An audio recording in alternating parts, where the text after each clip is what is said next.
E eu fui entender que todos os nãos que eu levei na vida foi o que me motivaram a dar continuidade e poder provar. Acho que é tão gostoso quando você pode provar para as pessoas o fato de eu querer o dinheiro que me motivava para que eu pudesse andar com as pessoas que eu queria andar, para que eu pudesse fazer parte de amizades diferentes do que eu tinha. Eu tinha uns amigos que estavam sempre na praça, estavam mais preocupados em acabar com o seu futuro, e outros que estavam vivendo coisas que, para mim, era aquilo que eu quero viver.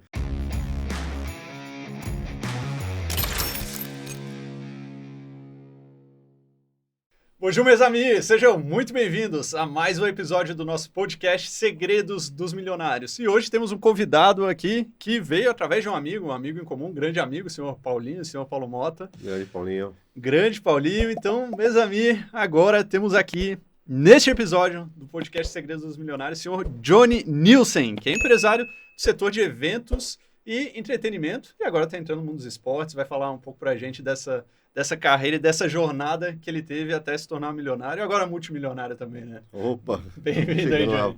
Obrigado pelo convite, meu querido. Tamo junto, cara, tamo junto. Johnny, primeira pergunta que eu faço para todo mundo, que interessa, que o pessoal quer saber, né? Primeiro milhão com quantos anos e veio de onde? Olha, depois de muito esforço, veio aos 28 anos, do ramo de eventos, empresa de audiovisual, levando festa, alegria para as pessoas. Boa. Que é o que tu faz até hoje. Tu ainda continua trabalhando nesse setor de eventos e entretenimento. Exato. Pretendo ficar até o último dia da minha vida. É algo que me completa, é algo que eu domino, que eu tenho toda a propriedade no assunto e que eu tenho muito ainda a agregar para meus clientes. Boa, show de bola. Bom, vamos entrar mais nessa história, mas antes precisava, né, fazer aquele jabá maroto para o pessoal que paga a conta, né? O pessoal que paga a conta. Então hoje temos 3 empresas que pagam a conta, 2 são minhas, né? Porque sou eu que estou pagando a conta aqui. Então, meus amigos, queria agradecer aos nossos patrocinadores, Movement, agência de lançamentos, né? Nós fazemos lançamentos acima de um milhão de reais e mentorias, consultorias para quem está começando. Temos a minha segunda empresa, que é a Milhas Lucrativas Educação Financeira, onde temos curso de milhas para as pessoas aprenderem a viajar mais, ganhar dinheiro com milhas, viajar de executivo, entrar em sala VIP, saber tudo sobre milhas e cartões de crédito. Show de bola. E também, para os nossos clientes de alta renda, a gente faz o serviço de gestão de milhas, porque o cara, quando ganha muito, já não quer se incomodar com isso, prefere pagar para a gente e a gente cuida disso. E temos o nosso parceiro, a Evermart, que é a nossa plataforma de cursos, onde a gente hospeda os cursos que a gente lança na Milhas Lucrativas, por exemplo, e é uma plataforma de pagamento para curso online. Inclusive, estão com taxa zero agora, nesse momento. Se você faz lançamento de curso, convido a conhecer a Evermart e lançar seu curso por lá. Beleza? Bom, feito o jabá, Johnny, vamos ao que interessa, cara. Bora. Tu falou, quer trabalhar até o final dos teus dias nesse setor aí de eventos e entretenimento. Mas hoje, tu estava me falando aqui em off que são várias empresas que tu tem. O que tu tem de empresa nesse setor? Cara, eu tenho sempre os segmentos que plugam um no outro, né? Então, o meu objetivo é fechar esse meu ecossistema, oferecendo para os meus clientes a mesma excelência dos serviços que eu possuo em todos, fechando essa cadeia. Então, hoje eu tenho buffet, eu tenho empresa de decoração, eu tenho espaço de evento, eu tenho empresa de filmagem. Eu tinha até julho do ano passado audiovisual, vendi a empresa para os meus atuais sócios até então. E a ideia é diversificar a cesta de produtos ainda nesse segmento para outras áreas, né? Que quero entrar no lance de etiqueteira, estou agora abrindo uma empresa que a gente vai fazer gestão de carreira artística, fomentando os investimentos, inclusive, de uma forma diferente no mercado, no artista, acreditando no sonho dele e trazendo, de certa forma, até uma fórmula, né? Uma receita um pouco mais embasada de negócios para quem vai investir em artista, que hoje é de uma forma muito, muito dispersa, né? Em cima do feeling, de um sonho, e aí é difícil até de você arrecadar esse investimento, então a gente está montando uma ferramenta interessante para isso. A ideia é continuar nesse mercado, porque poucos podem dizer, né, Léo? Assim como você, que a gente trabalha com o que ama, com o que gosta, que nos faz bem de fato. E para mim não tem um trabalho tão dinâmico, que foge da rotina, que entrega um sonho para um cliente com excelência e no final aquele abraço, trazer o cliente, quebrar aquela barreira entre fornecedor e cliente, Sim. Trazer o cliente para próximo com um amigo. Então, é isso que me motiva, é isso que faz eu querer continuar nesse ramo de eventos, de entretenimento no geral. Quem sabe um dia construir meu próprio festival, de música. Caralho, animal. São sonhos ambiciosos, mas que me motivam, que me fazem continuar. Cara, animal. E, bom, achei massa esse lance aí que tu falou, né? O lance do ecossistema. E eu vejo um padrão muitas pessoas que vêm aqui, muitos empresários que eu conheço, eles têm muito essa visão, mais do que uma visão empreendedora, eu diria, né? Mas a visão de construir um ecossistema. Porque é aquela, quando tu tem uma empresa, tu tem um cliente, e esse cliente tem diversas dores e desejos relacionados a coisas similares ao teu produto. Né? E às vezes quando a gente tem só uma empresa, vende só um serviço, só um produto, a gente está deixando um monte de dinheiro na mesa, pode encantar muito mais esse cliente de outras formas. E essa criação do ecossistema é um negócio que gera muito mais lucro, muito mais satisfação, LTV maior e acaba gerando um equity maior para a tua holding, digamos sim, assim, sim. né? Então, isso... Quando você adquire a confiança do cliente, né, e você consegue uma posição importante no mercado, o cliente ele compra de você não mais pelo preço ou simplesmente pelo produto, e sim porque ele sabe que você vai entregar o que ele precisa, né? Você vai resolver um problema, uma dor dele, como você mesmo disse. E nesse estudo de dores e alegrias, a gente vai entendendo onde a gente tem mais expertise para agregar. Então, uma das minhas operações, que é a WeLute, né? Nós somos uma gestora de espaço de eventos e dentro desses espaços de eventos a gente coloca todos os segmentos ali, né? Entrega a festa pronta para o cliente, de uma forma que ele consiga personalizar, que ele enxergue o nosso quadro em branco, ele preencha da forma que mais combina com o sonho dele, com o objetivo dele, da entrega dele do evento. E a gente percebe que o cliente não está muito preocupado, pô, mas quem é o chefe que assina a sua gastronomia? Ou quem é o arquiteto que vai desenhar a minha cenografia? Enfim, eles estão entendendo que estão dentro de um grupo forte, com pessoas sérias, que já atenderam eles em algum momento e que eles tiveram uma boa experiência. Então, por que não continuar ali, trabalhando com esse grupo, com mais produtos que deixam eles tranquilos e que atinjam realmente, de fato, a entrega que eles procuram, superando as expectativas. Então, por esse motivo, e óbvio, né, depois da pandemia, né, a gente acaba entendendo que você colocar todos os ovos numa única cesta é muito arriscado, é perigoso. Né? Isso em todo treinamento, palestras que você vai, você tem essa mensagem. Tenta diversificar ao máximo, né, as suas forças, os seus investimentos em vários negócios para que você não dependa só de um. Porque quando aquele não estiver tão bom, o outro está puxando e você garante a segurança da sua família sem tantos riscos, né? De estar só num único negócio. Com certeza, com certeza. Esse é um dos segredos dos milionários. É. Cara, e me fala um pouco mais, como é que tu começou? Como é que tu começou nessa área de eventos e entretenimento? Cara, para mim foi muito natural, porque eu nasci em berço musical. Praticamente inserido no show business por conta da minha família. Então, já de outras gerações, sempre meu avô já tocava, já cantava, mas eu já sou filho de mãe cantora de baile. Ela, para mim, eu sempre fui o primeiro, assim, o principal fã dela, adorava ver ela no palco cantando, e isso me chamava a atenção, a forma que ela conseguia levar alegria para o público e receber essa energia boa todos os dias ali enquanto ela está no palco. E meu pai, que foi técnico de áudio, ele trabalhou com principais bandas aí do mercado, Legião Urbana, Traje a Rigor, Roberta Miranda, entre outros. E logo após, né, na sua maturidade profissional, ele foi gerenciar as maiores empresas de eventos da América Latina. Então, eu tenho cenas, por exemplo, eu com 10 anos de idade, dormindo em tampa de mesa de som, em grandes palcos, como do Rock in Rio, entre outros, esperando meu pai trabalhar para poder curtir um pouquinho o evento, enfim. Sim. Então, foi muito natural a minha inserção para esse mercado, o meu amor por esse mercado, porque eu tinha 2 ídolos dentro de casa, né? E eu fui entender melhor isso. Mas eu comecei de baixo, muito de baixo, comecei carregando um caminhão, foi onde eu montei minha primeira empresa. Já com 14 anos eu já era empresário. Até antes, né? Com 11 anos eu já tinha um mini lava-rápido para poder lavar o carro dos vizinhos e ali poder fazer meu dinheiro para alugar minha fita de videogame, comprar o meu salgadinho para brincar de tazo na escola. Mas não era um business, né? O primeiro business, de fato, foi o Amigos do Johnny. Que eu tinha meus amigos do colégio que admiravam o fato de eu trabalhar com show. E eles falavam, pô, você vai trabalhar em show e assiste vários shows legais de graça, como que a gente pode ir com você? Eu falei, cara, a empresa tinha uns carregadores que os caras bebiam, não eram tão bons, e carregar o caminhão é muito importante. Imagina, 2, 3 carretas, você tendo que encher ela de equipamento, que naquela época os equipamentos não eram compactos e tão bons quanto são hoje, né? Eles eram gigantescos para trazer uma qualidade até inferior do que é.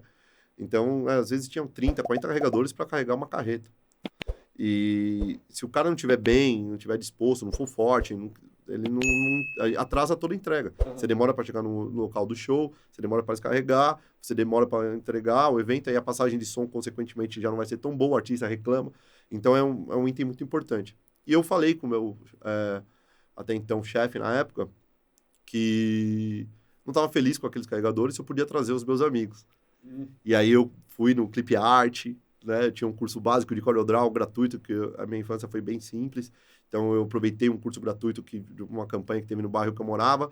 Fui lá, peguei aquele mascotinho fortinho que fica segurando os halteres, coloquei na camisa, imprimi Amigos do Johnny e distribuí para os moleques no colégio. E falei assim, ó, vocês querem assistir o show de graça? Eu vou fazer melhor. Vou dar R$20 para cada um, que naquele dinheiro, 1 milhão era 1 milhão, né? Bem diferente do que é hoje. Sim. Naquela época o dinheiro era diferente. E convidei eles para essa experiência, eles gostaram. Começamos a carregar já todo dia, 2, 3, 4 caminhões. Eu estava com 80 meninos, geralmente, trabalhando na semana. E eu, consegui economia, trouxe um save considerável para o meu chefe, porque ele pagava R$60 por carregador, estava me pagando 40. Pagava 20 para os meninos, ficava com 20 ainda. Os caras gastavam com cerveja, que era R$1 a latinha de Skol. E curtiam o show.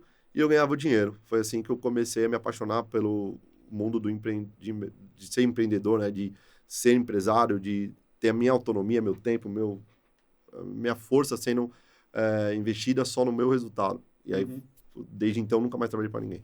Porra, animal.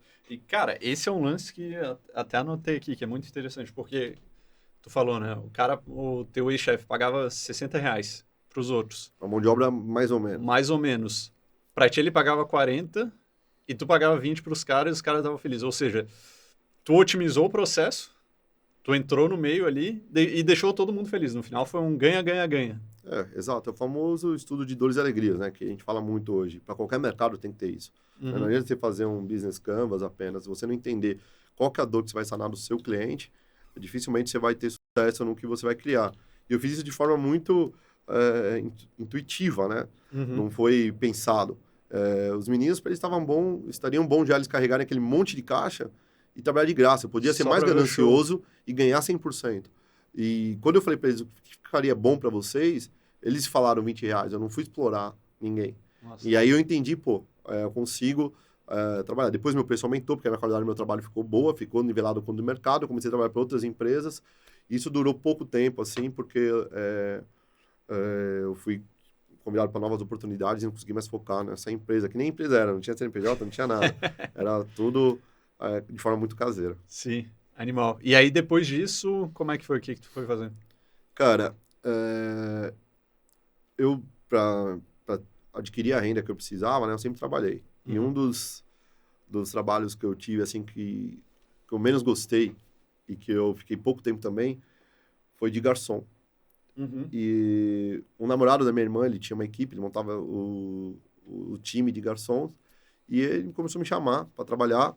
Eu chegava no espaço, por exemplo, da festa, no buffet da festa, que eram festas bem simples, e tinha que organizar mesas e cadeiras, esterilizar copo, descarregar caminhão, fazer tudo que você possa imaginar, depois servir o evento inteiro. Depois que terminava o evento, eu tinha ainda que guardar tudo, arrumar e ainda limpar banheiro, às vezes. Sim. Era muito cansativo, tudo isso por R$40, cara. Então, assim, era muito puxado. Foi nessa época aí, de 14 anos, aí eu não sei fazer essas contas. Todo mundo me pergunta, mas eu tenho 37 agora, faz a conta você, que você deve ser melhor que eu. É difícil, é difícil. Aqui, ao vivo. É ao vivo, vai. Vamos ver se você tá bom na matemática. Mas não, porque eu ia te falar que eu também trabalhei como garçom, né? A minha mãe também, ela teve uma empresa de eventos e ela fazia festas. Ela fazia o buffet, né? E eu trabalhei como garçom também. Na época eu tinha, sei lá, 14, 15 anos por aí. Mas ganhava um pouquinho mais, ganhava uns R$100. Mas é por isso que eu te perguntei quando que foi mais ou menos, só para ver se eu estava sendo muito bem pago, ou se estavam te explorando, ou se teve uma diferença de tempo por aí. Mas ser garçom, cara, eu odiava. Era horrível, cara, era horrível. E assim, eu lembro de um dia que eu falei, eu não quero mais isso para mim, no dia que ela mandou fazer as caipirinhas e não tinha um socador, cara. Eu tive que fazer com colher. E saí com o meu dedo arregaçado, tendinite. Eu falei assim, nossa, não quero isso pra mim. Enfim, mas aí um belo dia, eu servindo ali os convidados, eu servia muito bem, sempre ganhava uma gorjetinha, então em tudo que eu ia fazer, eu queria fazer de uma forma diferente. E isso sempre teve na minha cabeça. E aí eu olhei pro palco, cara, e chegou o DJ no palco, 2 horas de evento começar, colocou um tripézinho, 2 aparelhos de luz bem safadinhos, ligou o esqueminha dele, tocou a festa, ficou com umas 2 menininhas bonitas no evento, que eu tava de olho como garçom, e ela não deu nem trela pra mim. Exato. Vai preferir o DJ ou o garçom? Eu ainda me virava, viu, como garçom, não era bobo não, mas, cara, o DJ tava lá em evidência no palco, não tinha como competir com o menino. É um DJ, né? Tem 10 garçons. Exato. E aí eu cheguei e falei, porra, o cara foi lá fazer um trabalho, e no final a galera vinha, abraçava ele era um cara. Eu falei, velho, eu quero ser isso aí. Pô, eu entendo de música pra caramba por conta dos meus pais. Meus pais trabalham com equipamento. O equipamento que o cara tá usando é péssimo, perto do que eu poderia trazer.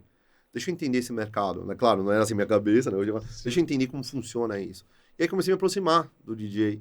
Começava a levar um whisky pra ele, uma bebida, fiquei amigo do cara, o cara me explicando como que era o trabalho. Então lá rapidinho eu peguei a manha e falei, vou ser DJ. Virei no meu pai e eu acredito muito no poder do não, cara. Eu fui no meu pai na época, aquele instinto protetor, né? A primeira coisa que ele falou quando eu disse pra ele que eu queria ser DJ, ele falou assim, você vai morrer de fome. Sai fora dessa vida, não vou te ajudar em nada. Eu triste, chorando, cheguei na minha mãe era cantora de baile, ligou pro dono da banda, que era uma banda Volpe na época, eu morava no ABC, Paulista, morava em Santo André. E ele me emprestou uma caixinha de som, um aparelho de luz, e falou assim, cara, vai, né? E naquela época, cara, olha só que doido, eu não sabia como alcançar o cliente. Então, eu falei, vou tentar chegar no cliente final através dos buffets. E era a lista telefônica.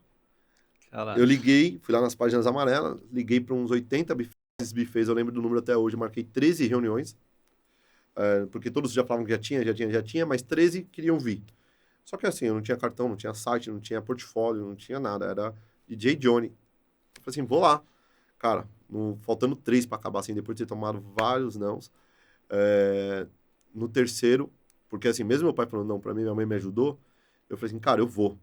E no terceiro, olha como minha mãe é importante ainda nessa história. O cara já tava falando não pra mim, eu já tava triste, já saindo do buffet Cookie Hall na Avenida Goiás. O Sérgio Galo, me lembro do Sérgio Galo até hoje, se ele ouvir esse podcast, tenho certeza que ele vai ouvir com muito carinho.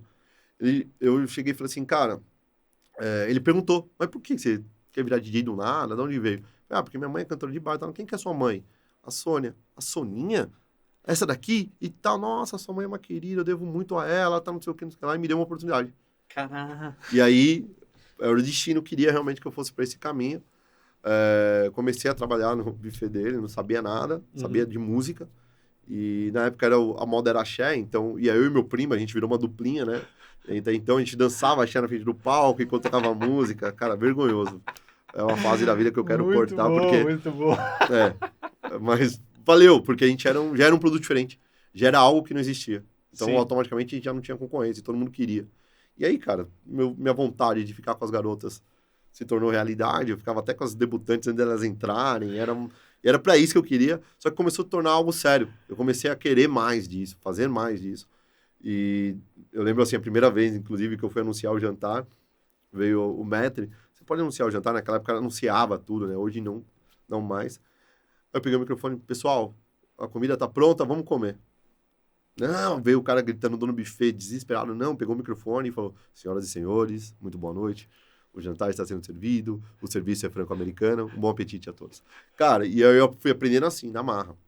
Automaticamente comecei a fazer festas em outros lugares, dominei o ABC muito rápido e montei a minha primeira empresa de audiovisual junto com meu pai. Até então, meu pai, ele estava trabalhando, né, como gerente numa empresa chamada Sunshine, que era a maior de entretenimento. Os caras tinham Xuxa, o Show Amigos era dos caras, Leonardo, enfim. Por um problema que ele teve lá, ele foi demitido. Problema de relacionamento com o patrão. E aí a gente resolveu empreender junto. E aí ele veio trabalhar comigo e, pô, pra mim foi top, porque eu falei, cara... a pessoa que não acreditou agora está trabalhando comigo, né? E, enfim, e tá me dando todo esse suporte técnico que eu preciso. E aí nasceu a Showtime Produções. Caralho. Aí, 20 anos de mercado, vendi a operação agora no auge, Sim. que aí tem uma história bem legal na pandemia, que daqui a pouco a gente vai falar sobre isso. E vendi a empresa e agora buscando novas frentes de negócio que eu estou nesse momento. Massa. Cara, deixa eu voltar um pouquinho aqui. Tu falou que quando tu foi falar com teu pai, tu aprendeu o poder do não. Dá um pouco mais de contexto. O que seria esse poder do não para ti? Cara, eu estou escrevendo um livro, né, já há um tempo. Não sei se eu tenho a intenção de lançar, mas o livro ele serve um pouco como terapia. Uhum. E eu fui entender que todos os nãos que eu levei na vida foi o que me motivaram a dar continuidade e poder provar. Acho que é tão gostoso quando você pode provar para as pessoas que elas se travam, né, no seu mindset, numa ideia, e elas acabam tentando, de forma até, que nem no caso do meu pai, um instinto protetor, frustrando um sonho, uma vontade minha. Talvez se eu fosse ouvir meu pai, eu seria garçom. Talvez eu ia ser dono de bar, não ia ser dono de empresa de entretenimento. E não seria feliz, com certeza. Como vários amigos não conseguiram prosperar, né, que estudaram comigo, que tiveram a mesma infância simples, mesma escola municipal, e hoje trabalham assumindo o negócio dos pais que não tem nada a ver com o sonho deles. E o não, de certa forma, ele pode bater em você de uma forma negativa, a ponto de você não... realmente, meu sonho não é real, não vale a pena eu insistir nisso. Ou te dá essa vontade, essa garra de querer superar, essa perseverança, de querer mostrar que é possível. E se as pessoas entenderem o não dessa forma, com certeza o não ele vai ser um propulsor aí para os sonhos, vai ser um combustível para o sucesso. Vou usar o não como combustível, né? Exato. Animal. Cara, voltando um pouco mais na época de quando tu era criança e até começou trabalhando ali junto com teus pais no show ali, antes do Amigos do Johnny, né? Antes do Amigos do Johnny. O que tu ouvia em casa dos teus pais sobre dinheiro? O que eles falavam? Quais eram as frases? O que eles falavam sobre dinheiro para ti? Cara, dinheiro era sinônimo de economia, de escassez, era algo difícil de ganhar. Então, minha mãe, mesmo sendo cantora de baile, ela fazia bombom para vender. Meu pai, eu não lembro do meu pai na minha infância, de tanto que ele trabalhou. Eu aprendi a andar de bicicleta, a nadar, a pegar as menininhas, a me defender no colégio sozinho. E para mim o dinheiro, ele era algo difícil de ganhar. Sempre foi muito, assim, vendo a história dos meus pais. E da minha família como um todo, né? Não representava segurança, não representava liberdade, que é o que hoje o dinheiro representa para mim, é isso. Não representa ostentação. Eu posso ter dinheiro para comprar uma Porsche, e é uma decisão minha. Se eu quero comprar uma Porsche, eu quero viajar o ano inteiro. Né? Eu prefiro viajar, por exemplo. Então, o dinheiro sempre foi um problema. Sempre foi um desafio, porque vamos tomar um todinho na semana, o pacote de bolacha tem que dividir com seus 2 irmãos, que eu tenho mais 2 irmãos mais novos, e o dinheiro não era algo bom, era algo que tirava das pessoas a paz, tirava das pessoas o tempo que ela poderia estar se dedicando para algo mais legal, e ela tinha que estar trabalhando. Então, essa lembrança que eu tenho de dinheiro, e de não ter nunca para nada. Eu quero alugar uma fita de videogame, vai trabalhar. Então, uma fita de videogame custava R$1, R$2. Eu lembro que a primeira vez que eu fui comer no McDonald's, com meu próprio dinheiro, porque era só os ricos que comiam no McDonald's. Não é. Então, para mim, essa era a simbologia do dinheiro, bem diferente do que é hoje para mim. E como é que tu deu essa virada? Como é que tu quebrou isso? Cara, eu acho que eu nunca fui insatisfeito com essa condição. Eu nunca fui satisfeito com essa condição. Eu sempre estava insatisfeito, sempre querendo fazer o que eu vi alguns colegas fazendo e que eu não podia. Então, eu acho que o fato de eu querer o dinheiro é que me motivava para que eu pudesse andar com as pessoas que eu queria andar, para que eu pudesse fazer parte, ser aceito num ciclo de amizade diferente do que eu tinha. Porque eu tinha uns amigos que estavam sempre na praça, estavam mais preocupados em acabar com o seu futuro, para não entrar em detalhes, e outros que estavam vivendo coisas que, putz, para mim era aquilo que eu quero viver. Eu quero viajar, eu quero passear, eu quero comer num restaurante legal, eu quero alugar meu videogame, vestir a roupa que eu quero, não quero só ter um tênis, quero ter um tênis para jogar futebol, um tênis para sair, um tênis para ficar em casa. E aí, cara, eu não pensava assim tanto no dinheiro, para falar a verdade. Eu não tinha noção de quanto era R$1.000, quanto era R$10.000. Eu tinha noção de quanto era o saquinho de salgadinho que eu queria comprar, sabe? E eu queria muito. Então, por isso que eu ia trabalhar e ia buscar esse... Tu sempre quis ser milionário? Sempre quis ser rico? Eu sempre quis ter muito dinheiro. Sempre quis ter muito dinheiro. Nunca coloquei como teto 1 milhão ou 100 milhões ou 1 bilhão. Eu sempre quis ter dinheiro de forma confortável para que eu possa realizar os meus sonhos, ter uma família e poder dar para os meus filhos o que eu não tive. Nunca mirei assim numa quantia. Então, por exemplo, você fala assim, você mirou em ter... Esse meu dia, quando você me fez a pergunta do 1 milhão, inclusive, não foi... foi difícil de responder. Sim. Porque eu não lembrava. Quando foi que eu tive o meu primeiro 1 milhão? Quando foi que eu tive o meu primeiro negócio de milhões? Quando... não era uma meta. Eu quero ter 1 milhão. Eu sempre quis ter o máximo de tudo onde eu entro. Então, assim, quando eu vim para São Paulo com a Showtime Produções, por exemplo, eu não queria ser mais um fornecedor de audiovisual. Eu queria ser o melhor. E eu cheguei lá. Eu fui, no meu mercado de eventos, eu fui um dos 3 principais players do mercado. E para muitos eu sou o principal. Então, acho que foi a consequência. Eu sempre pensei assim, Léo, cara, você vai ter o melhor negócio, você vai se dedicar ao máximo, você não quer ser mais um, o dinheiro vai ser consequência. Não tem como você ser o melhor no que você faz e não ganhar dinheiro, né? Você pode não saber fazer a gestão desse dinheiro, que é outro assunto, mas o dinheiro vai entrar. Se você vai ser um milionário com esse dinheiro que entra ou não, aí vai do quanto você estuda, do quanto você investe em pessoas, do quanto você investe em processos, para que a empresa não centralize só em você, para que você possa viver a vida. Porque o milionário, para mim, é isso. É o cara que tem o dinheiro, mas sabe usufruir dele. Consegue usufruir dele. Não o cara que tem o dinheiro e está refém do seu negócio, só trabalha 24 horas por dia, não consegue dar um tempo dedicado para seus filhos ou para sua esposa. Animal, mano. Tô até anotando aqui. Boa. E aí, cara, me fala... Assim, tu falou dessa... Teus pais tinham um padrão, tu tem outro padrão hoje. O Segredos da Mente Milionária, aquele livro, né, o T. Harv Eker, o autor, ele fala sobre padrões de dinheiro. Não lembro qual que é o termo exato, mas basicamente é padrões de dinheiro. Todo mundo tem o seu padrão com relação ao dinheiro, de como pensar e como agir com relação ao dinheiro. Qual que é a grande questão? A gente não aprende sobre isso na escola. A gente não fala sobre dinheiro. Inclusive, esse podcast está aqui para isso, para a gente falar sobre dinheiro, que é o assunto mais tabu, né? Exato. E aí, como é que a gente aprende sobre dinheiro? Com os nossos pais, que, na maioria das vezes, não sabem sobre dinheiro, porque aprenderam com os pais deles. Porque a maioria das pessoas ou são pobres ou são classe média.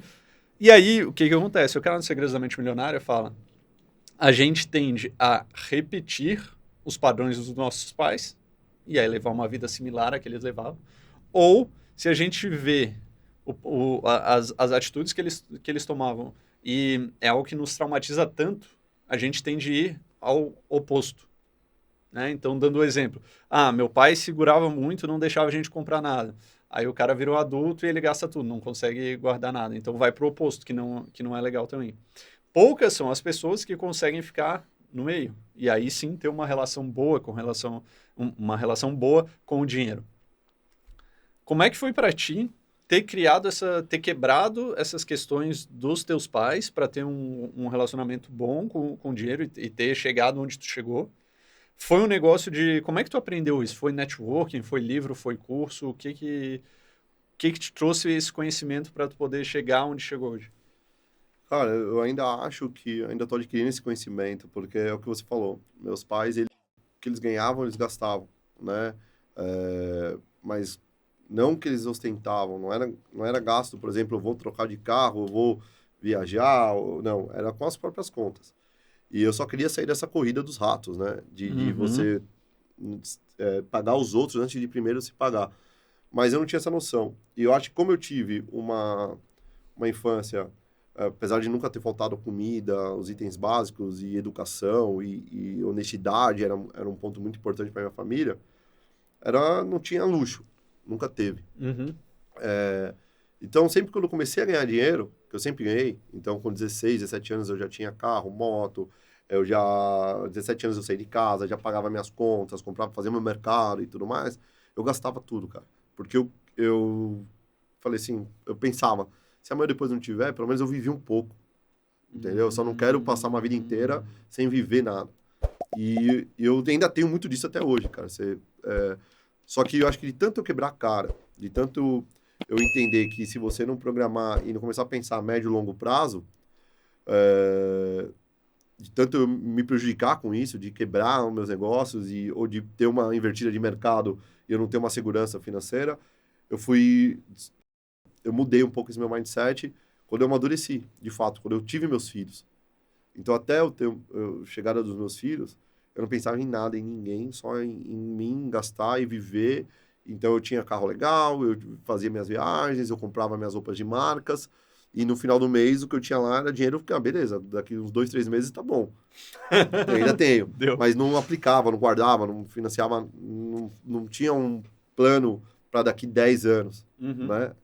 Hoje não. Hoje, com meus filhos, eu faço questão de me pagar, até em situações que eu tive, por exemplo, mesmo depois de alcançar um certo sucesso financeiro, de chegar e falar assim, cara, eu não vou pagar o boleto do colégio do meu filho se eu tenho um compromisso de pôr esses 10 mil reais na minha aplicação.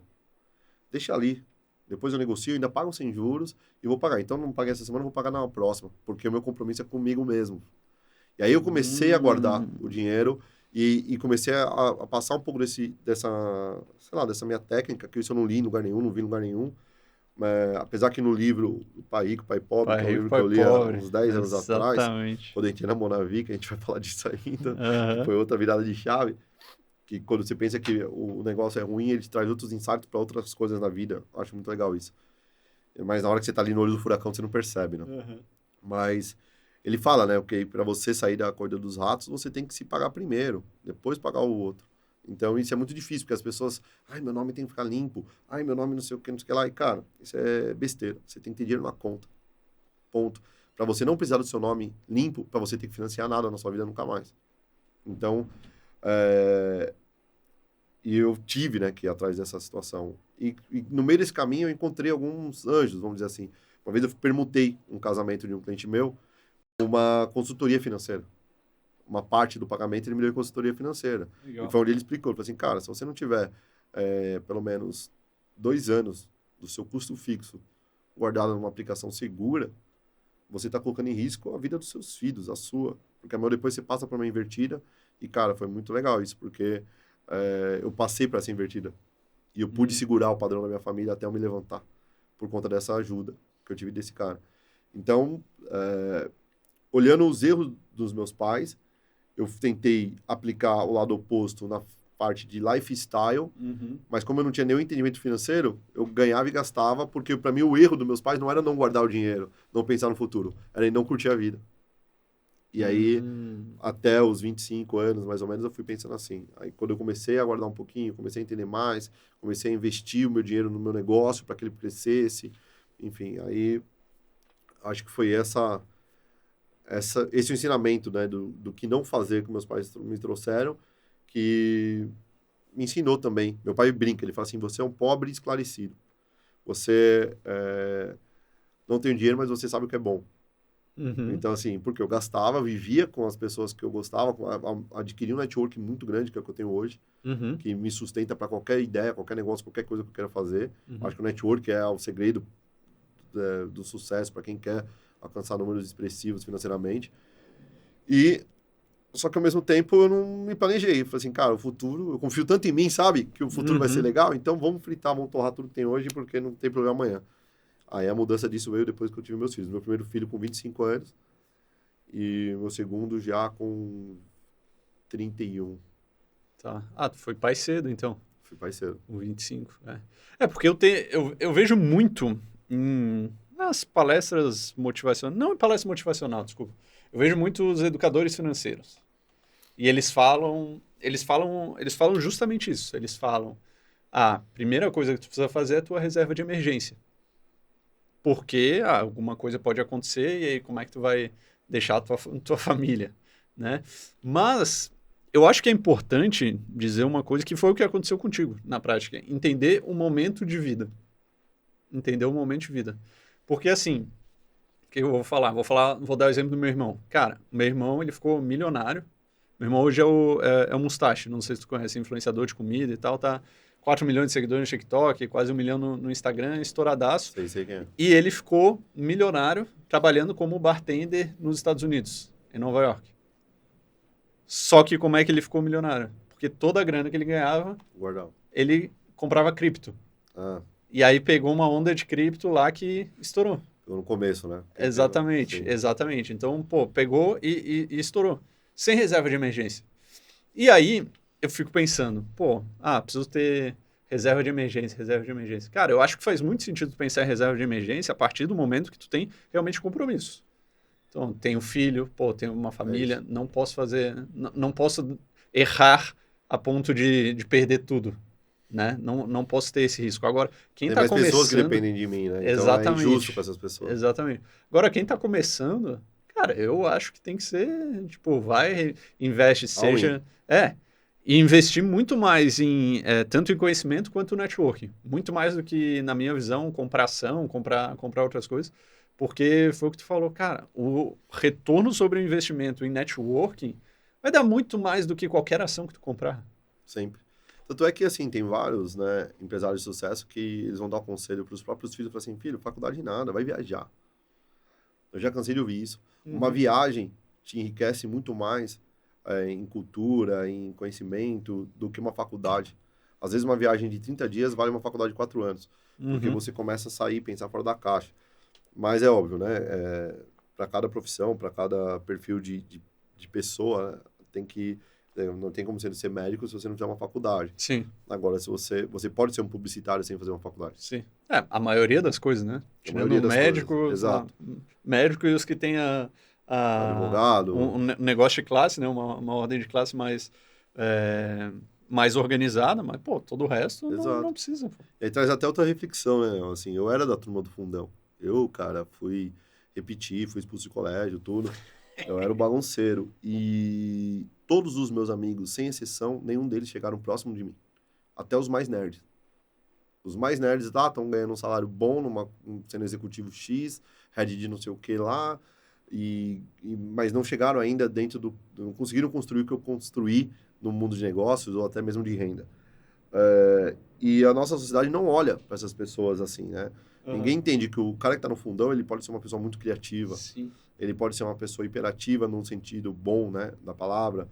E não existe nenhum tipo de estudo ou programa educacional para esse tipo de cidadão, para aquele moleque.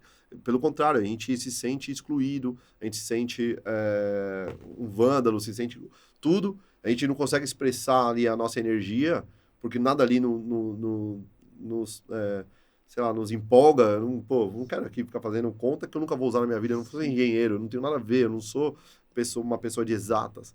Então, a nossa próprio sistema de ensino, cara, bloqueia muito essas pessoas. Sim. E aí, quando você fala que o network é tão importante, é o que aconteceu comigo. Se eu não fosse diferente dos meus amigos, já não trabalhasse desde cedo com eventos, não trabalhasse com show, não fosse viajar com banda.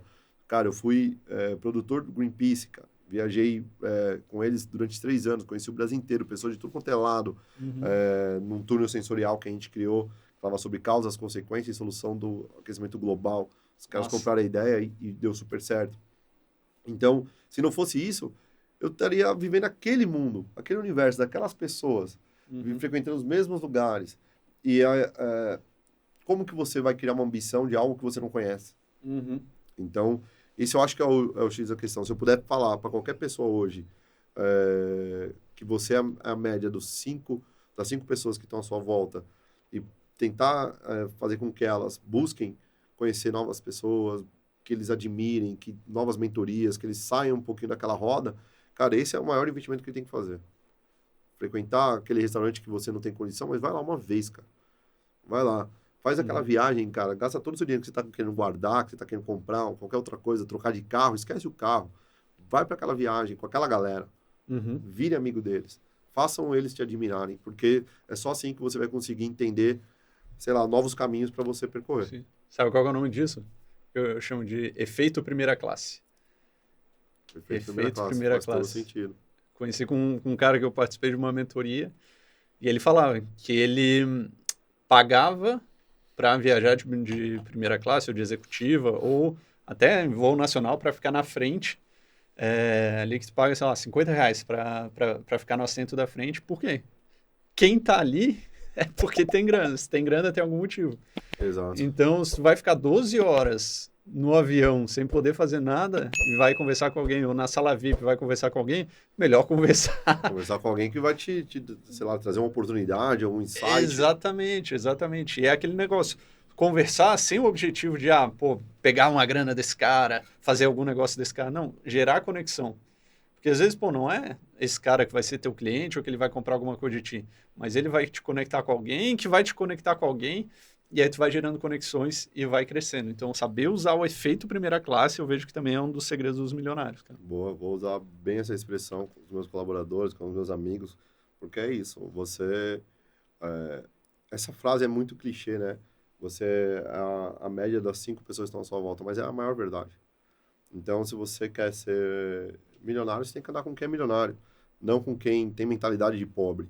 Porque o pobre, ele é um estado ali temporário, né? Uhum. Agora, quando isso se torna uma mentalidade, eu tenho amigos, Léo, que não frequentam a minha casa porque acham que vão sentir mal. Ou então, cara, não quer ir para um lugar que eu vou porque, esse lugar que você vai é rico. E aí você vê que a pessoa tem mentalidade de pobre. E não é lugar de rico, cara. O rico que é rico, não o emergente, não o novo rico. O rico que é rico, cara, ele trata você de igual para igual, não importa o dinheiro que você tem no banco. Se você for uma pessoa sincera, se você tiver um papo legal, se tiver uma história de vida bacana, ele não tá nem aí, né? É o contrário do novo rico, né? Que é ele metido e ostentação, aí preconceituoso. Mas, cara, o milionário mesmo, ele recebe você na casa dele, cara, de chinelo, bermuda, abre a porta para você, te serve um refrigerante, um vinho, ele mesmo. Não fica aquela coisa, sabe? Você chega na casa do novo rico, tem aquela mesa posta maravilhosa, 4, 5 pessoas te servindo. Sim, um desperdício, assim. Desperdício, isso é novo rico, porque, cara, a arte de servir, né, de você estar ali servindo o seu cliente, servindo um amigo, isso mostra que você está próximo dele. Sim. Você não... No meu escritório não tinha mesa para fazer reunião assim, era lounge. Eu sentava do lado do meu cliente, eu pegava na mão, vamos ver isso, ia lá, eu mesmo pegava um whisky, dava na mão do cara, batia um papo. Sempre foi assim. Eu não gosto dessa barreira. Eu acho que as pessoas, elas vão criando isso e é isso que traz, talvez, de certa forma, um medo dessas pessoas que querem chegar lá, não irem para uma reunião, para uma casa de alguém, para uma festa bacana, porque eles já sabem que ali eles vão ser discriminados pela roupa que eles estão vestindo, pela forma que eles vão pegar no talher. Então, aí é a escolha dele. Você quer continuar aqui? Continua. Você está feliz dessa forma? Beleza. Agora, por que você não faz um curso de etiqueta online? Você vai gastar nada e vai aprender a se portar numa mesa com a pessoa. Por que você, de repente, cara, você pode usar qualquer roupa na Renner, na C&A, sei lá onde você compra, mas usa uma roupa mais neutra. Tenta entender qual que é o estilo que combina com você. Agora, você falar, eu tenho que ser aceito do jeito que eu sou, tá errado. Você não tem que ser aceito do jeito que você é. Você tem que se moldar para onde você quer chegar. E não perdendo a sua essência. Hoje, eu ando em periferia, eu visito meus parentes e sou bem recebido sempre. Não importa o carro que eu chego, a roupa que eu estou usando. Porque, para mim, aquelas pessoas são felizes e aquelas pessoas me fazem bem. Mas eu não gosto de viver aquele mundo que eles vivem. O mundo que eu quero viver é outro. Eu quero viver o mundo, de fato. Sim. O que ele pode me proporcionar. Então, acho que essa história é bem importante. Da primeira classe, de você entender o network. Se você não entender a base disso, não adianta. Você pode estudar o que for, você não vai sair do lugar. Sim, sem dúvida, mano. E é um pensamento de abundância, esse que tu falou, né? Que o rico mesmo, quando a gente fala assim, né, galera old money, que já tem grana, que não é o novo rico. Que o novo rico, cara, ostenta, aí usa roupa de marca, estampado, um monte de marca. Eu acho brega pra caralho. Eu tô aqui usando um blazer do Camargo, que Camargo é infantaria, que é o Camargo, meu irmão. Sim. E, cara, você não vê que é marca não dele. Que é o quê? Que é o Quiet Luxury. Quiet Luxury, exatamente. Porra. É isso. Coisa brega. Mas tudo bem, cada um. Tem gente que gosta. Cada um. Pior que o cara não ganha nada pra fazer propaganda da marca, né? Exato, pô. Tem gente que cobra pra isso, né? Exatamente. Cara, me fala, Johnny, quais foram as principais pessoas que te ajudaram a chegar onde tu chegou? Cara, tem várias, assim, né? Eu lembro que uma das pessoas, né, quando o meu pai não quis me apoiar nessa parte do equipamento e tudo mais, foi esse Luiz, dono dessa banda, que é amigo da minha mãe, que ele rolou a bola. Cara, ele rolou a bola. Esse cara foi uma pessoa muito importante. O outro foi o Beto, ele tinha uma empresa chamada Loop Light, e eu tive a oportunidade de assumir o audiovisual desse grupo, né? Esse primeiro buffet que eu fui trabalhar, do Sérgio, que é uma dessas pessoas com certeza também que me ajudaram, que me deu a oportunidade. Na verdade, ele é muito... Ele é um personagem principal na minha história, mesmo eu ter perdido o contato com ele, porque ele foi a primeira pessoa que me deu a oportunidade. E ele fazia orquestra e coral nas igrejas no ABC. E ele alugava o som de um cara que eu não gostava. Eu falei, posso te atender com isso? Ele me deu a oportunidade. Eu não tinha dinheiro para comprar as caixas de som. E eu fui conversar com esse Beto da Loop Light, em nome do meu pai, sem meu pai saber. Falei assim, ó, pô, cara, você é muito amigo do meu pai, eu preciso de caixa de som, porque eu vou começar a atender um cara assim assado. O que você tem que você não usa? Quanto você cobra? Aí ele falou o preço, eu falei assim, eu não tenho como te pagar. Vou te pagar conforme eu vou ganhando lá.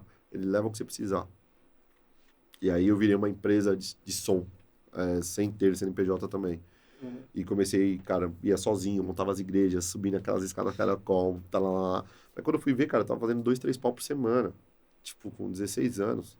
Porra! Entendeu? Atendendo esse mercado, assim. Então, chegava no final do mês, 5 mil, 8 mil reais na conta. Pra mim era muito dinheiro. Você é doido. Meu pai já não ganhava isso sendo gerente da maior empresa da América Latina. E ele não sabia quanto ganhava, a gente não conversava muito. Então, tinha isso. E eu falei, pô, se não fosse o Beto, o Sérgio e o Luiz e minha mãe, obviamente, no começo não teria chegado em lugar nenhum. Agora, quando eu precisei realmente de força para escalar meu negócio a nível hard mesmo, bater de frente com os principais do mercado, meu pai foi a pessoa que mais esteve do meu lado, foi meu sócio na Showtime durante quase 20 anos de empresa. A empresa, ele fundou ela primeiro, não deu certo no segmento que ele fechou, foi trabalhar, e eu acabei voltando com outro mercado, ele se uniu a mim, e a gente usou o mesmo nome, e funcionou. E a gente nós viramos um tripé muito forte, né? Minha mãe, eu e meu pai. Eu lembro que minha mãe, ela fazia comida para os técnicos nossos dentro de casa. A empresa era dentro de casa. Então, olha a importância da minha mãe. Ela não tinha uma importância financeira, não tinha uma importância no marketing, não tinha uma importância na operação, e tão pouco no comercial, que era a minha área. Mas a minha mãe, ela era o coração. Ela era a pessoa que acolhia, que fazia comida todo dia, que fazia a coisa dar certo. Cuidava das roupas, dos uniformes. Então, essas pessoas foram muito importantes. Aí depois, consequentemente, vieram outras que foram importantes, mas que tinham uma troca já. Me deram a oportunidade, me deram forças. Por exemplo, quando eu precisei de um escritório legal, um amigo meu que é o Fernando Gabriel, que ele tem uma empresa muito bacana no mercado de entretenimento também, que é streaming. Ele criou um algoritmo que ele consegue mapear o mercado inteiro da música, está com grandes sócios nisso. Vale a pena pesquisar, streaming. O Fernando Gabriel, pô, a gente se conheceu, fizemos um aniversário junto. Quando eu fui ver, eu estava usando a casa que era da mãe dele, no Alto Boa Vista, uma puta de uma mansão, para ser o meu escritório. Que foi onde eu dividia, o Paulinho veio pegar uma sala nossa na época. E fez eu conhecer o Paulinho, fez eu conhecer outras coisas também no mercado. E, pô, foi uma pessoa que sempre esteve muito próxima e me ajuda até hoje. Então, hoje eu vou fazer um BP, eu sou DJ ainda, eu tenho um trabalho muito forte artisticamente. Vou fazer qualquer plano de negócio de carreira, é ele que me ajuda, enfim. E assim vão tendo outras, mas eu sempre trouxe uma contrapartida para essas pessoas. Eu já cheguei num ponto que assim, cara, você vai me dar uma força aqui, mas olha só que eu tô te trazendo aqui para você ganhar comigo junto.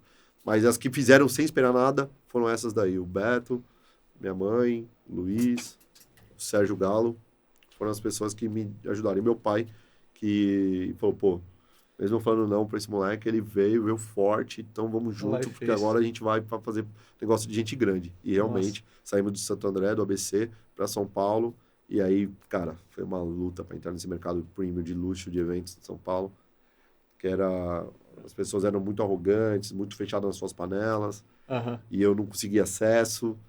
E, cara, eu tive que alugar carro para chegar em evento. Eu tive que fingir ser uma coisa que eu não era. Poucos sabem disso, né? Porque era uma fragilidade minha, mas hoje, graças a Deus, eu não dependo de aceitação de ninguém mais para performar. Uhum. Mas foi muito difícil, cara. Atingir o topo no mercado de eventos de luxo de São Paulo, que a concorrência é gigantesca. E eu alcancei, cara. Cheguei onde eu queria chegar e graças a essas pessoas lá atrás que acreditaram em mim. Massa. E teve, cara, e essa tua crescente foi uma crescente em linha reta ou teve tombos, teve quedas? Como é que foi isso aí? Teve vários tombos e quedas. E teve várias viradas de chave também.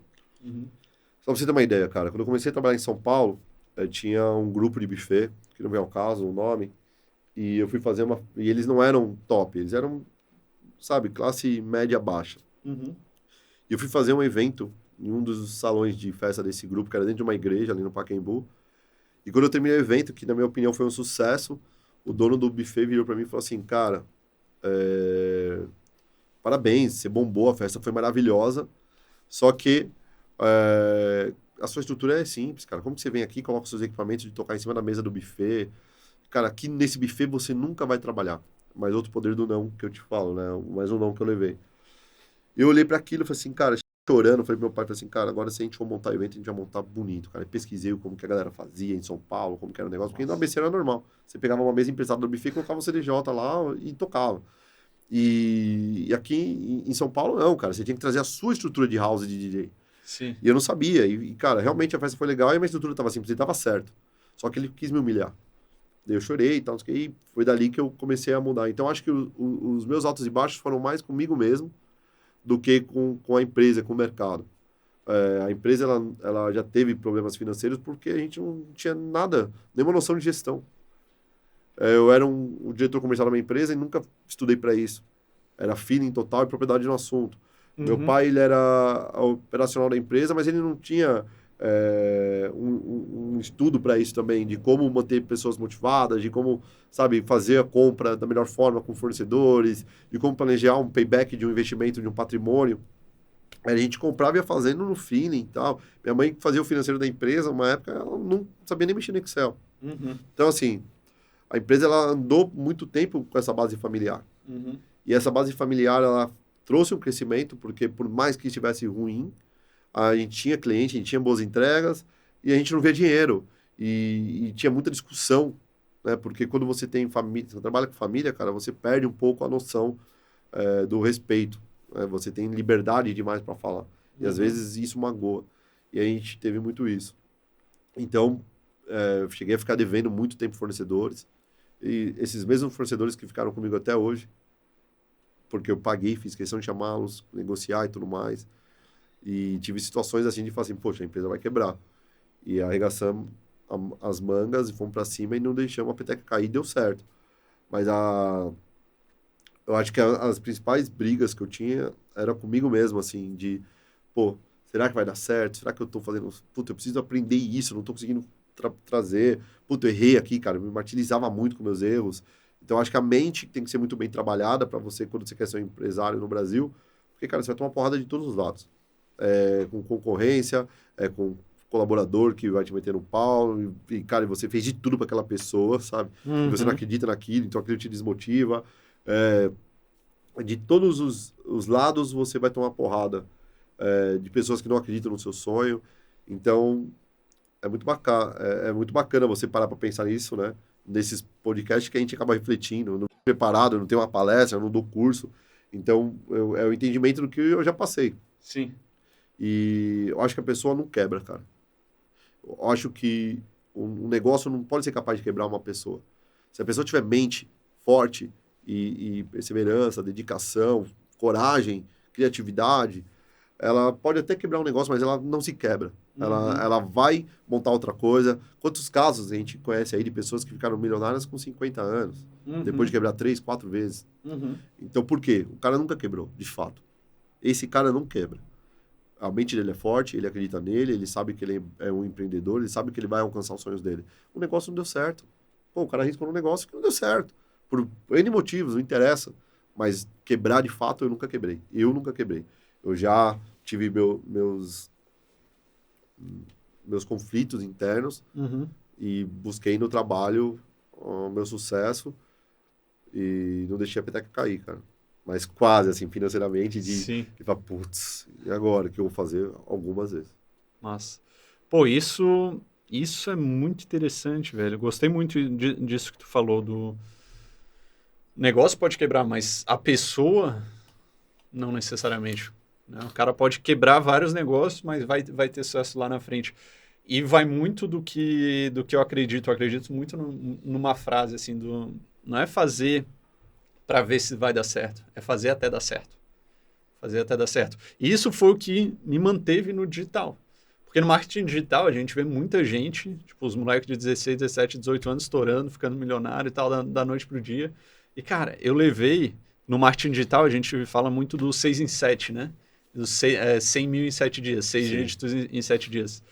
E aí tem um monte de gente que vai, lança de primeira, consegue. Cara, levei 5 anos para conseguir. 5 anos para conseguir. Eu fiquei remando. Fazer... Porque se um consegue, eu não consigo. Exato, era isso que eu pensava. Cara, não tem como. Vai dar certo. E eu sempre via, cara, vai ser por aí. Porque é o que tu falou no começo também. É o que eu adoro fazer, cara. É o que eu adoro fazer. Acho muito massa.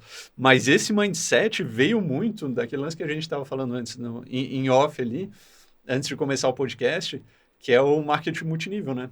Na Monavi, cara, o que eu aprendi lá, eu, assim, entrei, acho que eu gastei uns 10 mil reais, botei meu primo, que pediu para sair uma semana, não ganhei nada, mas o que eu aprendi lá, em um ano, foi muito mais do que aprendi na faculdade inteira, com certeza.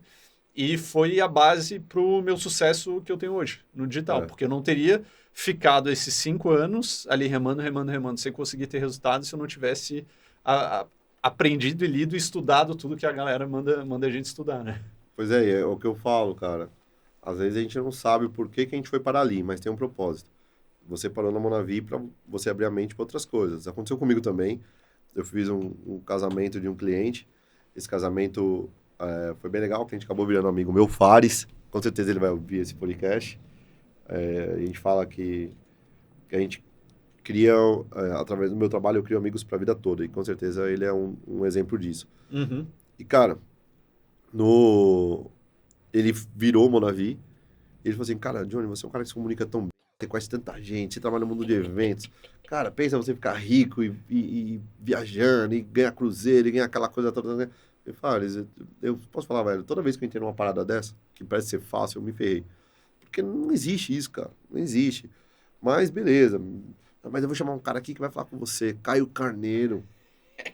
Eu falei, bom, eu entrei no Instagram do cara, o cara é gigante, só fala a coisa que você quer ouvir. Cara, é bom. O cara é bom, não tem como falar que o Caio não é bom.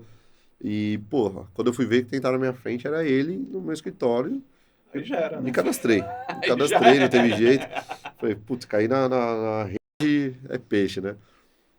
E na sequência, fui lá, conheci o Beto Carvalho, conheci a galera, comecei a trabalhar com esses caras que eram os nomes, nossa, do negócio, né? Comecei a ir nos eventos, e aquela coisa de motivar, e todo mundo feliz, e gritando, e cheque pra lá, carro pra lá, diamante, e não sei o quê. Falei assim, cara, vou tentar esse negócio. Obviamente não deu certo, porque quando você entra nesse negócio, se você não é dos primeiros, enfim, tem várias barreiras que você tem que quebrar. Mas o que é dar certo? O que é dar errado? Hoje, eu escrevendo, tá no meu capítulo isso, nesse meu livro, que é minha biografia, como eu te disse, eu não pretendo lançar, só se alguém falar, puta, você vai ajudar milhões de pessoas com isso daqui que você escreveu. Sim. É óbvio que eu vou compartilhar alguma coisa que seja boa pra alguém. Mas eu falei, cara, como que eu vendo Monavi? Como que eu vou ganhar dinheiro vendendo suco, vendendo energético, vendendo, sei lá, whey? Aí eu falei, cara, eu vou fazer o que tem que ser feito. Comecei a reunir pessoas no escritório, comecei a palestrar pela primeira vez. Então, você perde o medo de falar em público. Você começa a ler livro de técnicas de venda, cara, que você nem imaginava que existia, porque isso não chegava a você, porque você não era o costume dos meus pais lerem isso, ou alguns amigos, enfim, né? Então, eu comecei a enxergar o mundo de oportunidades fora da Monavi. Uhum. E eu tive até um certo sucesso, recebi de volta o que eu investi, Eu cadastrei outro cliente meu, eu montei minha técnica, né? O cliente vinha, você quer tomar energético? Pô, tá tarde. O cara tomava energético. E aí o cara, nossa, que energético gostoso, de onde é isso? Eu falei assim, cara, se você quiser, outra hora eu te explico, tá? Um business meu que eu tenho em paralelo. E criei meu pitch ali de venda, cadastrei um pastor, cara. Filho de um pastor. O cara me colocou a igreja inteira na perna dele ali da direita. Os moleques explodiram. Só que só uma perna. Antes de chegar nisso, eu recebi não da minha mãe, da minha irmã, dos meus primos, do meu melhor amigo. E aí você acredita numa parada que você sabe que é legal. E era legal. Uhum. O Monavi tinha um propósito bacana, dava para ganhar dinheiro, só se todo mundo acreditasse. Mas o que acontece? Se caracteriza pirâmide, as pessoas não sabem o que estão falando, porque pirâmide é quando não tem produto. E começa a trazer aquela coisa, quando você vai ver, ninguém mais queria, porque todo mundo já chegou para vender de forma errada para aquela pessoa. E aí você começa a entender que a venda é isso. É você trazer informação da forma correta para as pessoas. E só assim as pessoas vão absorver e vão comprar, né? E aí, eu criei um método meu de vendas, cara, que depois eu quero até compartilhar com você, que eu acho que é muito legal. Mas assistindo o filme A Origem, eu consegui pensar numa ideia legal de venda. Mas também veio dos insights da Monavi. Uhum. Acabei com a Monavi, assim, o que me fez eu sair da Monavi não foi eu não estar conseguindo cadastrar, porque eu sabia que mais cedo ou mais tarde, eu forçando muito a barra, mas é porque eu estava perdendo amigos, porque todo mundo queria vender o negócio. A minha empresa, que era o que pagava minhas contas, que era a Showtime, na época, eu já não estava mais focando tanto nela, porque, toda hora reunião, 20 pessoas recebendo, e tá não sei o quê, para lá e conversando em viagem, leva e apresenta. Então, e eu falei, eu quero enriquecer como? Vendendo suco? Vendendo energético? Dos outros? Não. E aí eu falei, vou sair fora. O pessoal ficou triste, porque eu estava indo bem. E eu falei, cara, eu não me vejo vendendo suco, cara. Eu não me vejo forçando as pessoas a comprarem uma coisa que sei lá, não tem concorrência, não tem valor agregado ao produto. E sim o dinheiro que gera por trás, em cima da ferramenta que vocês desenvolveram. Então, não é o que eu quero para mim, obrigado isso aí. Foi por esse motivo. Pode crer. Eu acho que você tem que vender o que você gosta, né? O que você acredita, enfim. Johnny, e, cara, a gente, chegando ao final, temos as duas perguntas das mais importantes, tá? Penúltima pergunta. O que um milionário sabe que um não milionário não sabe? Cara, acho que um pouco de tudo isso que a gente falou, né? É o que demorou, de certa forma, para eu encontrar essa informação chegar. Então, acho que entender a importância do network, a importância da perseverança, de você não ouvir você ouvir um não e não desistir. Acho que isso é... Agora, o que o milionário sabe que uma pessoa não milionária não sabe é planejar, é não pensar no agora. Não falar, cara, eu quero ficar rico de forma fácil, eu quero estourar numa ideia, eu quero ficar rico amanhã. Acho que se eu quero me tornar um milionário, eu preciso eu preciso começar a agir como um milionário, andar com pessoas que ou são milionários ou pensam como milionários, e eu vou me preparar, estudar, para na hora que a oportunidade passar, na hora que o cavalo passar, não adianta passar um cavalo na sua frente e você não sabe cavalgar. Você vai cair. E passa toda hora uma oportunidade na sua frente. E você não consegue identificá-la, porque você não está preparado para isso.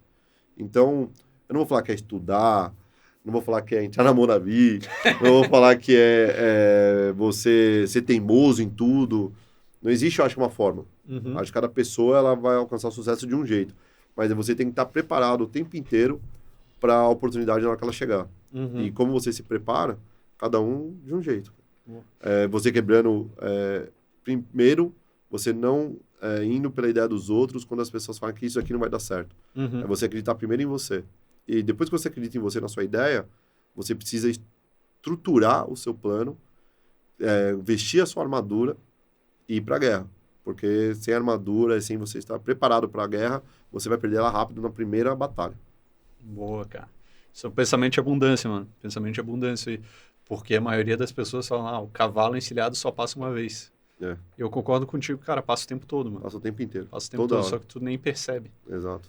Tu nem percebe, alguns tu percebe, só que tu não tá pronto, não sabe nem como montar no cavalo. Porque você usou o acessório do cavalo, ao invés de você colocar nele. Travou aqui, ó. Entendeu? Botou nos olhinhos e não consegue enxergar. Boa, boa, boa. Johnny, antes de chegar na nossa última pergunta, que é mais importante, eu vou falar as coisas que eu anotei aqui, algumas das coisas que eu anotei, que no final são segredos dos milionários e que eu estimulo todo mundo que está nos vendo e nos ouvindo a anotar. Porque também não adianta muito só a pessoa chegar e ficar ouvindo, porque passou 5 minutos e esqueceu, né? Exato. Então, é muito de anotar, ver as ações e colocar em prática. Sim. O que eu anotei aqui, primeiro ponto da tua visão de criação de um ecossistema. Primeira coisa que tu falou. Então, são várias empresas, uma holding, para cercar o cliente e, no final das contas, tu ganha mais, tem mais equity, tem mais tudo. Então, é a criação desse ecossistema. Começou todos os ovos na única cesta. Exatamente. Os mais antigos falam muito assim. Tu começou muito cedo também, então com 11 anos lá teve o Lava Jato, depois os amigos do Johnny. Então tá há muito tempo trabalhando. Terceiro ponto, quando tu era garçom, tu não gostava, tu quis ser DJ. E aí o que tu fez? Primeira coisa que tu quis, teve um propósito claro. Napoleon Hill fala muito isso, né? A maioria das pessoas não conseguem o que elas querem porque elas não sabem o que elas querem. Elas não têm um propósito muito bem definido. E ali naquele momento tu falou, cara, quero ser DJ. E aí o que eu vou fazer para isso? Aí tu chegou e se aproximou do DJ. Para quê? Fazer uma pesquisa de mercado. Uma pesquisa de mercado. Exato. Então, ficou conversando e entendeu como é que funcionava. Tu falou também sobre o poder do não, que é uma coisa que funciona muito para ti como um combustível, né? Para mim, não é o que funciona tanto. O que funciona muito para mim como combustível, cara, sabe o que é? A raiva. A raiva. Ou seja, eu estar junto com pessoas, a importância, né, do ambiente que a gente falou, e aí olhar e pensar, cara, como é que esse cara consegue e eu não consigo? E eu acabo ficando com raiva do cara, não que eu quero que ele não tenha o que ele tenha, mas que eu quero ter também. Mas você entende que só nessa frase, quantos não teve ali? Sim, com certeza. Eu não consigo, né? Então tá meio atrelado é verdade, isso. Tá meio atrelado a isso. É verdade. O poder disso e usar o que a maioria das pessoas veem como algo ruim, no final, tu saber usar como combustível, né? Exato. E aí, tu falou também que o milionário ele tem que saber ganhar. Eu até queria substituir um pouco, assim, né? O milionário mais pelo o rico de verdade. O cara que é rico de verdade. Ele sabe ganhar dinheiro, mas ele sabe gastar também. Né? Porque pra mim, cara, o que é ser rico? Pra mim, ser rico é tu poder fazer o que tu quiser, quando tu quiser e com quem tu quiser. De nada adianta tu ter todo o dinheiro do mundo se tu não puder passar o tempo com teus filhos, viajar com a tua esposa e poder aproveitar. Eu não acho que um cara, aquele cara, hoje tem muito disso, né? O velho da lancha, que é aquela pessoa sozinha, que só fica com pessoas interesseiras. Eu não vejo essa pessoa como uma pessoa rica, milionária, de sucesso. Eu vejo esse cara de uma forma triste. Eu não acho que ele enriqueceu da forma saudável, né? Então, só tem dinheiro. Só tem dinheiro. Ter dinheiro não é ser rico. Eu acho que ser rico é você ter tudo, né? Que o dinheiro pode te proporcionar de uma forma orgânica, de uma forma verdadeira. Massa. Tu falou também sobre o lance de se pagar antes, que é o que o Robert Kiyosaki fala muito no Pai Rico, Pai Pobre, né? Sim. Falamos sobre networking e hustle também, né? De tu tá ali fazendo as coisas, então tu falou, pô, na festa da igreja lá, subia, montava as coisas. Então, cara, é muita execução, né? De dar a cara a tapa ali, falar assim, cara, pô, tu viu uma oportunidade ali, deixa eu oferecer algo melhor para aquela pessoa. Você não tá atravessando ninguém, o mercado é competitivo, você não tá tirando nada de ninguém, você tá indo buscar o seu. Ele já tinha um fornecedor. Aquele cara poderia depender só dele. Sim. Mas, cara, eu quero aquilo, eu tenho mais acesso, eu tenho mais intimidade com o cara, por que não ir lá oferecer o meu serviço? Acho que isso é legal. Boa. Aí falamos sobre o efeito primeira classe, que é excelente, uma excelente maneira de prosperar na vida. Sim. E tu falou também da importância de trabalhar muito bem a mente, porque, cara, tu vai levar muita porrada. Tu vai levar porrada o tempo todo de tudo que é lugar. Se não tiver com a mente muito bem trabalhada, com a mentalidade... Você vai achar que todo mundo é seu inimigo, você vai achar que aquela pessoa que não te deu oportunidade porque ela não gosta de você não tem nada a ver. Você só não conseguiu apresentar para ele a solução ideal e entender que você não quebra um negócio, que por mais que o seu negócio não dê certo, você nunca vai quebrar se você tiver com a mente forte. Acho que isso é importante. Johnny, para a gente encerrar, a pergunta mais importante, porque a gente tem muita gente que nos ouve que já chegou lá, que já tem milhões, assim, está querendo crescer, quer entender melhor o comportamento, mas tem muita gente que está começando. Está começando. Então, eu queria te fazer a pergunta que é a seguinte. Se quando tu começou, tivesse apenas R$200, mas com a cabeça que tu tem agora, a mentalidade que tu tem agora, o que tu faria com esses R$200? Caraca, R$200. Cara, eu ia chegar naquele meu amigo que tem, sei lá, uma situação financeira melhor que a minha. Ia falar pra ele, cara, você vai no cinema, eu vou junto com você. Você vai viajar com seus pais, eu tenho uns R$10 para pagar um pouquinho da minha viagem, eu posso ir com vocês. Eu ia, de certa forma, me conectar com mais pessoas com esse dinheiro para sair um pouco do que eu vivo com 50. Se eu tenho 200, eu vou viver um pouco que dá para viver com 200, né? Eu vi no Instagram um cara que ele foi lá com R$2, comprou amendoim, 2 amendoim, depois foi lá e vendeu, depois foi lá e voltou, tá, não sei o quê. Cara, isso daí é mais, sei lá, muito isolado, funciona pra caramba também, é legal, mas com R$200 você não consegue ficar milionário com R$200, você vai aplicar uma grana ali, vai esperar render aquilo para depois fazer outra, ou você vai pensar vários negócios. Eu acredito no network, cara. Eu acho que se eu com R$200 faço um pai de um amigo meu olhar para mim e ver que eu tenho potencial, ele tem uma empresa e me dá uma oportunidade de emprego, véio, porque ele gostou de mim, gostou da pessoa, acho que isso daí para mim abre muito mais portas de uma velocidade que me interessa mais do que do dinheiro aplicado. Eu nunca fui de pegar, putz, eu tenho R$300 mil de lucro de um negócio, vou pôr para fazer 1% por mês. Eu não, cara. Eu até brinco, assim, eu compro um gerador por R$300 mil. Ele vai me dar R$2 mil de lucro, às vezes, por locação. Se eu comprar um apartamento de 1,5 milhão, eu não consigo, às vezes, ter 5 mil no mês inteiro. Uhum. Então, assim, para mim, para quem empreende, cara, aplicar o dinheiro é muito moroso, é um processo muito chato, eu não sou disso. Então, eu aplico, óbvio, né? Hoje tenho várias formas de aplicações em fundos, principalmente no agronegócio, que está muito interessante, que te remuneram melhor, já com taxa fixada, que é o que é melhor ainda. Uhum. Mas, cara, acho que o empreendimento, você empreender, você comprar, você ter um patrimônio, você ter o desafio de criar uma marca, lançar um produto, eu acho que isso aqui é o que me motiva. Então, para eu chegar nisso, eu só preciso de network. Eu só preciso que alguém me conheça e fale assim, esse cara é foda, esse cara tem potencial, vamos junto. Animal, mano. Pô, tu sabe que ninguém falou isso até agora. Foi o primeiro que falou isso, de comprar acesso. Comprar acesso. Excelente. Eu compraria acesso. Excelente. Johnny, sensacional. Cara, pro pessoal te achar, qual que é teu @ no Insta, redes sociais, como é que eles te acham? Vamos lá. Eu tenho meu Instagram artístico, né? Hoje eu tenho um show que eu faço com esse meu trabalho artístico, DJ, que tá muito bacana, tá voando. Johnny Nilsen DJ. Então é JHONY, Nilsen, NILSEN, DJ, DJ no final. Ali tem um pouco de tudo que eu acabo trazendo para esse mercado do entretenimento. Eu tenho outras empresas, que é o Ilucci, né? Que é WELUCCI, o Ilucci, que é essa dos espaços de eventos, que tá super bacana. Então, se você quer fazer uma festa e ter uma entrega completa ali, 360, com uma empresa bem estruturada, com a cabeça de business mesmo, de negócio, e não empresa do pai, do tio que montou e fez, é uma empresa legal para conhecer.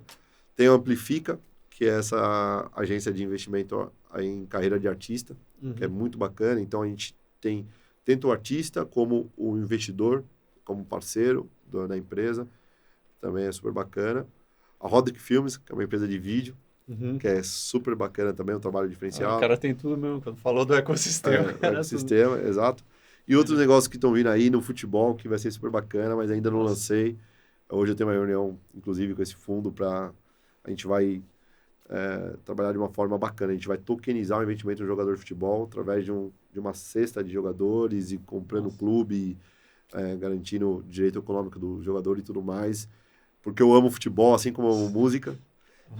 Então eu quero trabalhar no que eu amo. Graças a Deus, ele me abençoa sempre, me dá essa oportunidade de conectar pessoas sempre nessas áreas que eu gosto e que eu amo trabalhar. Então, eu só tenho que agradecer todos os dias antes de dormir, porque é uma delícia isso. Boa, show de bola. Johnny, cara, brigadão por ter vindo. Eu que agradeço o convite. Sensacional o papo, aprendi muita coisa e tenho certeza que a galera de casa aprendeu muito também. Pô, que show, cara, muito bom compartilhar um pouquinho, né? Como eu te falei, nem imaginava que ia sair tanta coisa legal, porque a gente não palestra, não dá curso, não tem nada disso. Sim. Quem sabe um dia aí você me ajude a vender alguma coisa de mudança de mindset, de network, poder do não. Vamos estudar alguma coisa legal, porque é gostoso, cara. Espero que eu tenha ajudado alguém, que essa mensagem seja inspiradora para que alguém alcance um sucesso parecido com o nosso, ou quem sabe até melhor, que é o que a gente quer. Show de bola. Valeu, mano. Tamo abraço, junto. Obrigado. Meus amigos, esse foi o nosso episódio de hoje do podcast Segredos dos Milionários e nos vemos no próximo episódio. Um abraço e Camigol!